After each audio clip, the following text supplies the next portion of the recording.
Topic 3, transformations.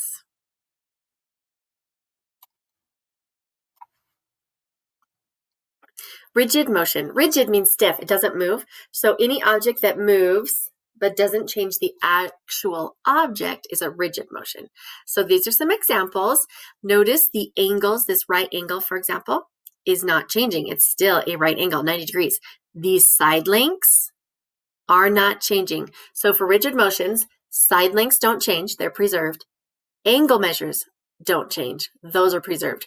If either of those two things change or are not the same as the original, it is not a rigid motion.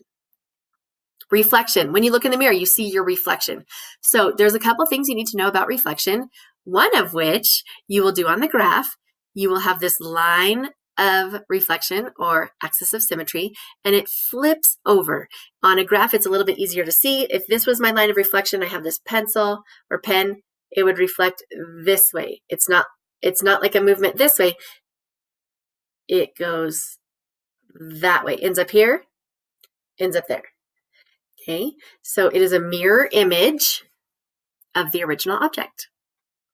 Translation. Take this pen again. Translation is just a slide, a movement. Notice there's no rotation involved. It's just a slide, up, down, left, right. On a graph, it's literally the X value is the left and right. The Y value is the up and down. It's a slide motion. Rotation. The easiest way I think to think about this is, I think you've seen those watches or clocks that have Mickey Mouse's arm that like tilts like this, ticks. So if this was the point of rotation, tick, tick, tick, tick, this hand is rotating around this point. Notice as I rotate, it doesn't do this and get closer to the point. That point doesn't move. And the distance, like the tip of my fingers to the point, that doesn't change. It's the same distance around. That's really important for rotations. So notice this point right here, or we'll just use this one with the lines. That corner, that vertex, and this vertex are the same distance. So it's hard to tell in this picture, but this distance and that distance are the same. So that distance from the point of rotation or center of rotation to the actual image and pre-image, they are the same or congruent. And it's like a spin. Pre-image. Pre means before. So the pre-image is the image before a transformation happens. So pre-image, A, B, C. Image, I wish it was after image, but it's not. It's just image. After image is A prime, B prime, C prime. That's after the transformation has taken place. Examples of rigid transformation. We've actually already gone over them, but they are rotation, reflection, and translation. If you notice all of these, keep the original figure as is. It's just moved. So all the side lengths are preserved, all the angles are preserved. Non-rigid. So here was my rigid example. Here's my non-rigid example. Like I can move as I go. So that is not rigid. Rigid means it doesn't move. So non-rigid is like a complete change. Here's an example, this triangle, rigid motion, it's not moving, or it's not changing, it is just moving, versus this square is kind of tilted over, looks like a traditional parallelogram. Definitely a change in angle measures. The side length stayed the same, but the angle measures definitely changed, so it is non-rigid. Line of reflection. That line of reflection, that is like the mirror.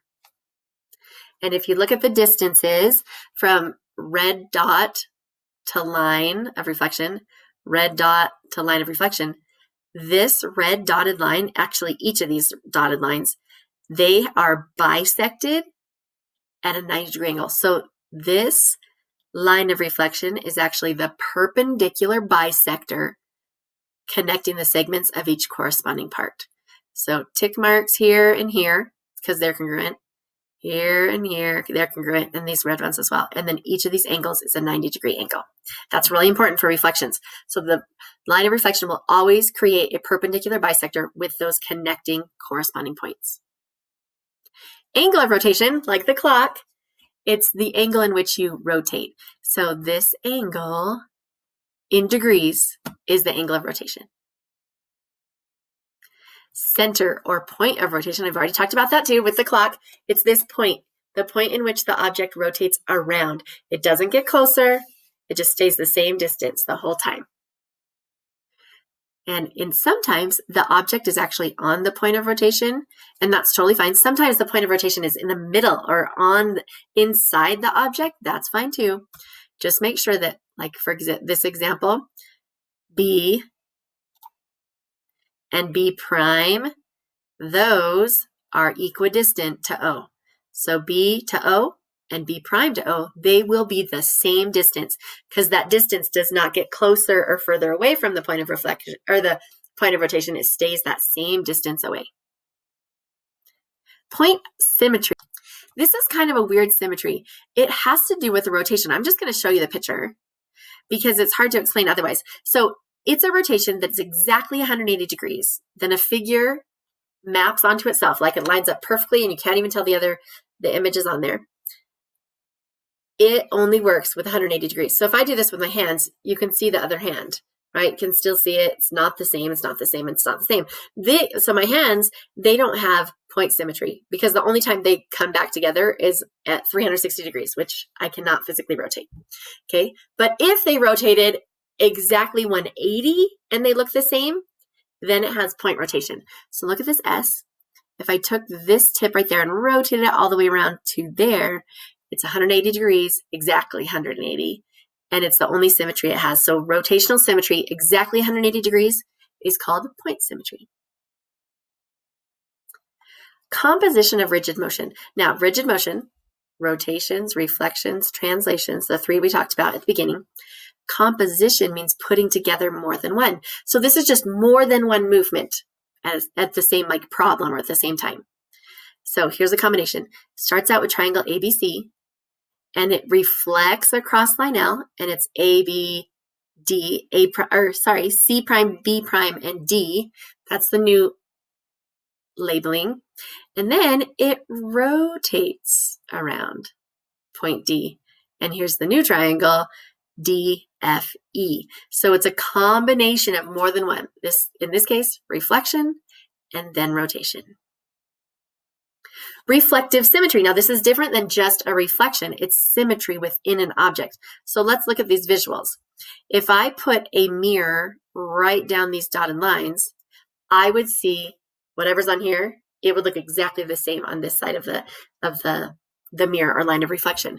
So think of it as if you folded an object, it would look exactly the same and line up with, map onto itself. So basically, all of these folds will map the figure onto itself. So this figure has 2 reflective symmetries. This one has 4, and then this one has 3.